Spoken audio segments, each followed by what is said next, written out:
বুঝে উঠতে পারছি না যে আমার সাথে এটা কেন হলো। আমি এরকম ছিলাম না, ঠিক আছে? ফার্স্টে আমি ইজিলি ম্যানিপুলেট হয়ে যেতাম, ইজিলি ইমোশনালি অ্যাটাচ হয়ে যেতাম, ইজিলি ভালোবেসে ফেলতাম মানুষজনকে, ইজিলি বেশি বেশি ইম্পর্টেন্স দিয়ে দিচ্ছি, ও বাবা তুমি তো আমার কাছে সেরার সেরা, তুমি আমার কাছে সবকিছু, তুমি আমার।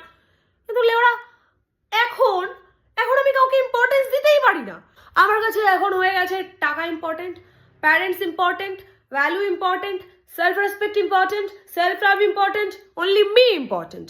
আমার কাছে আমার থেকে বেশি ইম্পর্টেন্ট কেউ হতে পারছে না।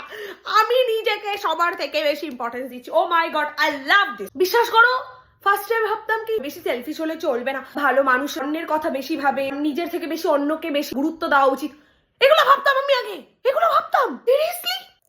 যাই হোক, আমি ওখান থেকে বেরিয়ে এসছি। ওটার পেছনে অনেক মানুষ আছে, ওটার পেছনে অনেকের অনেক ব্যবহার আছে, ওটার পেছনে অনেকের অনেক কন্ট্রিবিউশন আছে আমার লাইফে। মানে এরকম একটা অবসেশন, সেলফ অবসেশন আনার পেছনে অনেকগুলো মানুষের অনেক রকমের অবদান আছে। আমি love with this, nothing else is more important than me. ভালো লাগছে ব্যাপারটা।